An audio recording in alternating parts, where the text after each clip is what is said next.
వి gold trusted gold buyers మీరు తాకట్టు పెట్టిన బంగారాన్ని విడిపించి ఈ రోజు ఉన్న మార్కెట్ ధరకు కొనబడును.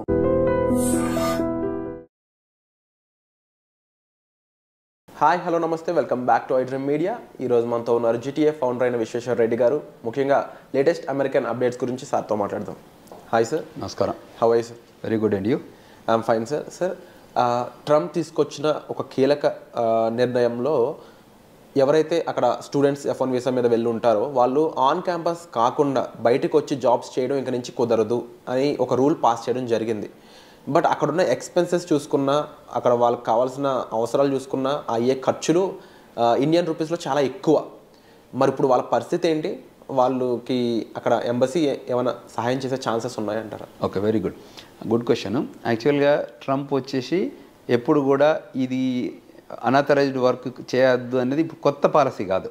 It has been there for many years. F1 program అనేది ఎలా ఉంటుందంటే, ఇక్కడ మనం వెళ్ళే కంటే ముందే ఒక I-20 ఫామ్ ఉంటుంది. I-20 ఫామ్లో క్లియర్గా మనకు చెప్తారు ఫీజు, ఎడ్యుకేషనల్ ఫీజు ఎంత అని, తర్వాత బోర్డింగ్ లాడ్జింగ్ ఫీజెస్ ఎంత అని అందులో ఉంటుంది. అది మనకు తెలుసు. అంటే ఒక $20,000 ఎడ్యుకేషన్ ఫీజు ఉంటే ఇంకొక $10,000 ఎక్స్పెన్సెస్ అవుతాయి. సో $30,000 I-20 తీసుకెళ్ళి మనం బ్యాంకుకి వెళ్తాం. ఆర్ లేకపోతే మన ఓన్ ఫండ్స్ ఉన్నా కూడా, so what ever the outlook money, మనం యూజువల్గా మన అబ్బాయిని పంపించినప్పుడు 30 లక్షలు 40 లక్షలు అంటే ఇంకొక 10 లక్షలు యాడ్ చేసుకుంటాం, ఎందుకంటే చేతి ఖర్చులు పోవడానికి రావడానికి. అవుట్లుక్ చేస్తే మనం బ్యాంకుకి వెళ్తాం. బ్యాంకుకు ప్రొసీజరల్గా ఏం చేస్తారంటే అంత అమౌంట్కి లోన్ ఇస్తారు, అంటే మొత్తం డబ్బుకి. So the programme F1 programme ఏంటంటే అమెరికాకి వెళ్ళి చదువుకొని మళ్ళీ వెనకకి వస్తామన్న ఒక ప్రామిసెస్ మీదనే వాడు F1 వీసా US కాన్సులేట్లో ఇస్తారు. నాట్ దట్ వర్కింగ్ అనేది అసలు ఫర్గెట్ అబౌట్, అసలు పని చేయడము అనాథరైజ్డ్ వర్క్ గురించి పక్కకు పెట్టండి. ఆ ప్రోగ్రాంలో ఎక్కడ కూడా ఆ లైన్లో ఉండదు, మీకు ఆస్ట్రిక్లో పెట్టి కూడా రాయరు, తెలుసు కదా, ఫైన్ లైన్స్ అంటారు. అది కాకుండానే ఉంటుంది. సో దానికి మనం అబైడ్ అవుతామని చెప్పి వెళ్తేనే మన US కాన్సులేట్లో వీసా ఇస్తారు. ఆ ప్రోగ్రామ్ను చాలా ఏళ్ళ నుంచి నడుపుకుంటూ వస్తున్నారు. అంటే మన వాళ్ళు వెళ్తున్నారు, అక్కడ చదువుకుంటున్నారు. చదువుకున్న తర్వాత there is another programme H1B. అంటే మాస్టర్స్ అయిపోయాక ఒక 3 years based on the stem. If it's science, technology, engineering, mathematics అయితే 36 months. If it's not that, రెగ్యులర్గా మేనేజ్మెంట్ కోటా కానీ లీగల్ కోటా కానీ అటువంటిది ఏదంటే ఓన్లీ 12 months ఉంటుంది. సో ఆ లైన్లోనే they will go there and they will స్టడీకే. Then during their study of 2 years or 3 years, they will give 5 years visa. Even if it's a 2 years program also 5 years ఇస్తారు. So D/S అంటే duration of study.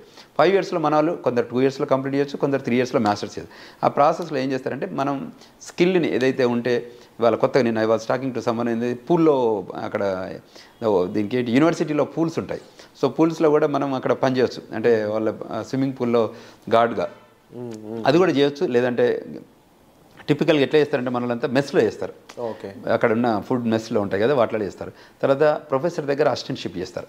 లేదంటే వాళ్ళకి special children ఉంటారు, అక్కడ ఏంటంటే mentally challenged, physically challenged వాళ్ళకి ఏం చేస్తారంటే హెల్ప్ చేస్తారు మన వాళ్ళు. సో ఈ రూపకంగా వాళ్ళు ఆథరైజ్డ్ వర్క్, అది కూడా DS అక్కడ ఉన్న ఆఫీసర్ అప్రూవ్ చేస్తాడు. Okay, you do this 20 hours on campus. దీనికి ఇది framework. This is F1 programme. నేను దీన్ని వయలేట్ చేస్తే, ఇది కాకుండా ఇంకేం చేసినా అది వయలేషన్. ఈ వయలేషన్ ఇవాళ కొత్త కాదు, F1 ప్రోగ్రామ్ టచ్ చేయలేదు. టిపికల్గా ఇవాళ ట్రంప్ ఏం చేశారంటే F1 programme, H1 programme, birth rights, B1 B2 కూడా ఉంటుంది కానీ బర్త్ రైట్స్. సో F1లో ఏం చేయలేదు, కాకపోతే ఆడిట్ మొదలుపెట్టారు, just to site audit. H1B program ఏం చేశారు, మోర్ సైట్ ఆడిట్. అంటే ఎక్కడైతే వర్క్ చేస్తున్నారో మీరు, ఏదైతే H1Bలో ప్రోగ్రాంలో I-129లో ఉన్నారో ఆ అడ్రస్లో మీరు పనిచేస్తారో చేతిలో చెక్ ఇస్తున్నారు. ఈ స్టూడెంట్లకు మీరు అన్నారు కదా, ఇప్పుడు వాళ్ళు రాకపోతే అక్కడ చేయలేకపోతే ఇప్పుడు పని, ఇది ఓవర్ వర్క్. ఏంటంటే మన వాళ్ళు ఏం చేస్తున్నారు, ఆ సిస్టమ్ని F1 ప్రోగ్రామ్ను కుల్లబొడవడానికి కోసం వెళ్ళి ఒక సెమిస్టర్కి ఫీజు కట్టి ఇక్కడ లోన్ వచ్చి నా పక్కకు పెట్టి అక్కడ సంపాదించిన డబ్బుని ఇక్కడ కడుతున్నారు.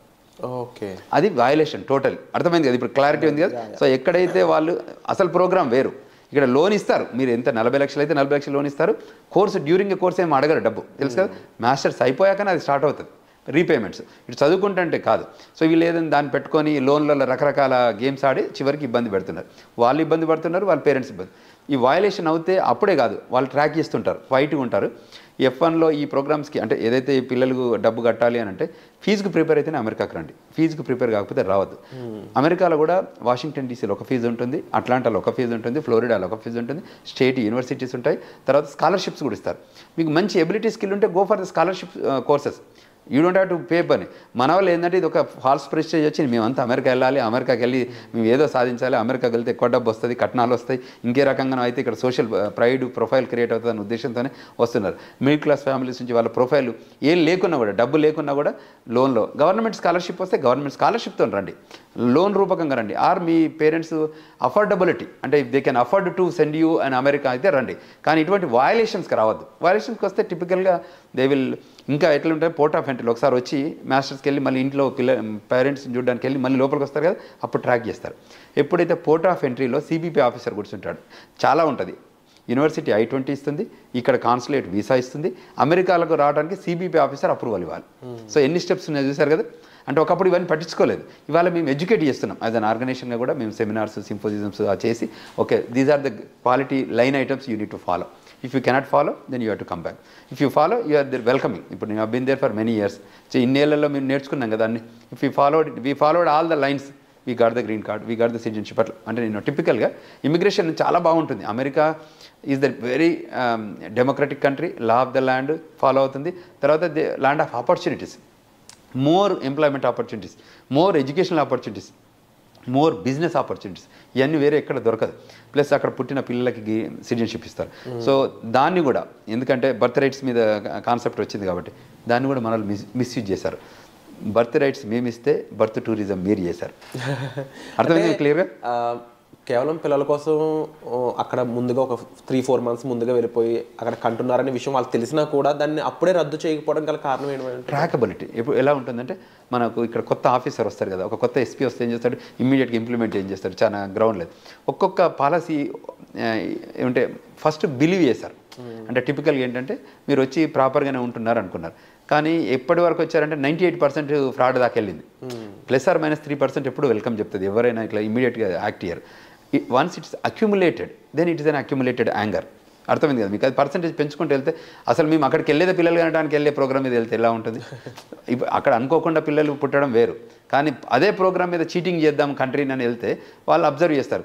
డెమోక్రటిక్ పార్టీ మోర్ టిపికల్గా లిబరలైజేషన్ ఉంటుంది, ఇది రిజిడ్గా ఉంటుంది. Republican party they are more nation first, rightist wing of the country.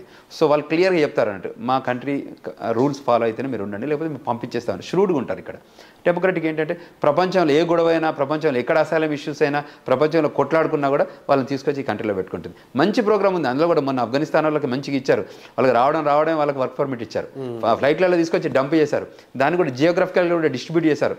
వాళ్ళందరికీ ఫుడ్ స్టాంప్స్ అంటారు, ఫుడ్ స్టాంప్స్ కూడా ఇచ్చారు, అంటే వెల్కమ్ చెప్పి ఇచ్చారు. బట్ ఇప్పుడున్న పోస్ట్ పాండమిక్ రెసిషన్లో America is not welcoming.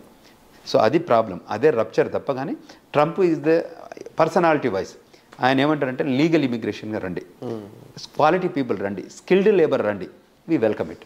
But cheat చేయడానికి వచ్చారనుకోండి, we don't welcome it, we will send you.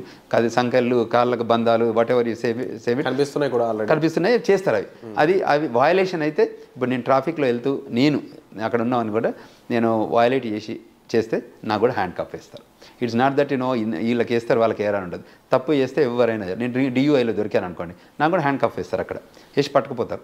So in case నేను అనేది అరెస్ట్ చేస్తే ఎలా ఉంటుంది, ఇక్కడ కూడా ఏంటంటే వయలేషన్స్ క్లియర్గా ఏంటంటే అంతకుముందు లా ఆఫ్ ద ల్యాండ్ పూర్తిగా తెలియలేదు, ఇప్పుడు బాగా తెలుస్తుంది కాబట్టి ఈ law of the land follow కావాలి. మేముంది, లా ఫర్మ్స్ ఉంది, నాన్ ప్రాఫిట్ ఆర్గనైజేషన్స్ ఉంది. ఏంటంటే వీ వాంట్ టు ఎడ్యుకేట్. ఇప్పుడు మేము ముందు వెళ్ళాము ఒక 25 ఏళ్ల క్రితం, వాళ్ళని కూడా రావాలనే కోరుకుంటున్నాం, ఆ ప్రోగ్రామ్ని యూటిలైజ్ చేసుకోమంటున్నాం. మీరు అక్కడ కూడా సెటిల్ కండి, ఎందుకంటే generation will move on. The new generation is marching towards to America. We want to welcome everyone. వాళ్ళు కూడా రావాలి, కష్టపడి చదవాలి. నేను మాట్లాడుతుంటే చెప్పామండి, $10 $12 వెళ్ళి గ్యాస్ స్టేషన్, గ్రోసరీ, లిక్కర్ స్టోర్లో పనిచేయడం ఎందుకండి?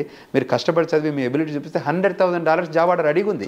Just focus on that $100,000. Why you want ఇవంటి పని చేస్తూ భయంగా బతుకుతుంటారు. సో మోస్ట్ రీసెంట్ ఇంకా హ్యాపనింగ్ ఏంటంటే నాకు ఒక పేరెంట్ కాల్ చేస్తారు, మాకు every day other then my sleep hour ప్రతి మచ్ ఇమిగ్రేషన్ లాలో ఉన్న వీళ్ళందరూ రిక్వైర్మెంట్స్ వస్తుంటారు, మన ఆఫీస్ కూడా వస్తుంటారు కాబట్టి చెప్తున్నాడు, మా అబ్బాయి అక్కడ వెళ్ళి పని చేస్తుండండి, ఏం చేయమంటారు ఇప్పుడు అంటే ఆపేయాలని చెప్పాను క్లారిటీ. యూ షుడ్ స్టాప్ అన్నాడు. అంటే సాయంత్రం 5 తర్వాత పని చేయొచ్చా అండి అన్నాడు. అంటే ఎందుకు అన్నాడు అంటే 9 to 5 వచ్చి ఆడిట్ చేస్తారట, 5 తర్వాత ఆడిట్ చేయరట అని. 5 తర్వాత CBP ఆఫీసర్కి తెలియదా, గవర్నమెంట్కి తెలియదా ఎప్పుడు వెళ్ళి ఆడిట్ చేయాలని? మనకేం తెలియదు, వాళ్ళకేం ఉంటాయి.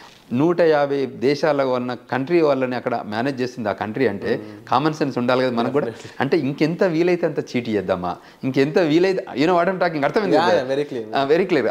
అంత ఇంకా చీట్ చేద్దామని లేదు పని చేయొద్దు, ఇది rule norms, you need to stop it. లేదంటే ఎప్పుడో దొరుకుతారు వాళ్ళు, ఇవాళ కాకపోతే రేపు కాకపోతే ఎల్లుండి దొరకడం. ఎందుకంటే పోర్ట్ ఆఫ్ ఎంట్రీ లేకుండా ఇండియాకి వెళ్ళి మళ్ళీ రాకుండా అయితే ఉండరు కదా. ఈవెన్ 10 ఏళ్ల తర్వాత కూడా వాళ్ళు వయలేట్ చేశారని వాళ్ళు గమనిస్తే 10 ఏళ్ళకి కూడా వాళ్ళు వీసా క్యాన్సిల్ చేసి పంపిస్తారు. యూఎస్ సిటిజన్షిప్ కూడా ఇంకా వినాలి ప్రేక్షకులు, అమెరికన్ సిటిజన్షిప్ న్యాచురలైజేషన్ సిటిజన్షిప్. ఇప్పుడు ఇండియాలో పుట్టి అమెరికా వెళ్ళిన వాళ్ళకి F1 కానీ H1 కానీ 140 కానీ 485 కానీ గ్రీన్ కార్డ్ కానీ సిటిజన్షిప్ తీసుకోవచ్చు. అమెరికన్ న్యాచురల్ సిటిజన్షిప్ వచ్చాక కూడా ఇఫ్ యూ వయలేటెడ్ అనుకుంటే మీ సిటిజన్షిప్ని కూడా క్యాన్సిల్ చేసి పంపిస్తారు any time until and unless you born there.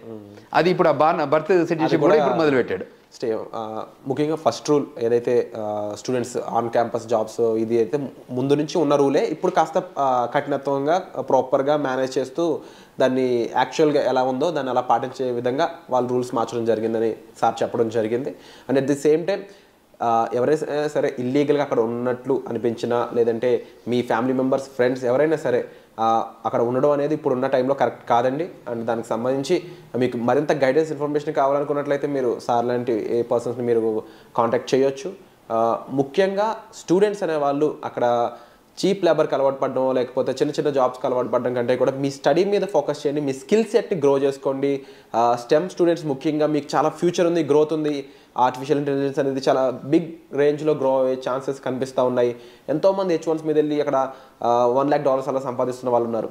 ఆ కేటగిరీలోకి రీచ్ అవ్వడానికి ఎక్కువ మీరు ఫోకస్ చేసినట్లయితే you will see actual growth అనేది. సో వచ్చే ఎపిసోడ్లో మళ్ళీ కలుద్దామండి. మీకు ఎటువంటి గైడెన్స్ కావాల్సిన సార్ మీరు కాంటాక్ట్ చేయొచ్చు. Thank you so much. Thank you.